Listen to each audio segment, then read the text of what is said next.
तू पुन्हा लोन घेतोयस? काय करणार, सगळी हेल्थ इन्शुरन्सची रक्कम संपली, पण घरातला आजार पण नाही संपला.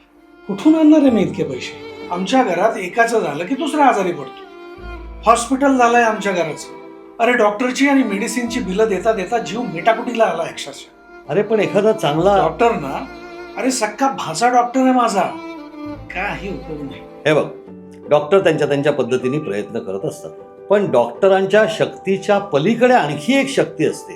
त्या शक्तीची तुला मदत घेता येईल. पलीकडची शक्ती? अर्थातच आपण ज्या घरात राहतो ती वास्तू चांगली किंवा वाईट ऊर्जा घेऊन येत असते आणि तिथल्या वास्तूच्या दोषाचं निराकरण करता येतं. पण त्या उपायांची काही गॅरंटी नसते. आपलं मनाला बरं वाटावं म्हणून लोक करत असतात. म्हणूनच मी तुला नाथ वस्तूचं नाव सांगतोय. त्यांच्या उपचारांनी जर फरक पडला नाही तर या उपचाराकरता ते जे पैसे घेतात ना, ती सगळी रक्कम परत देण्याची ते लेखी गॅरंटी देतात.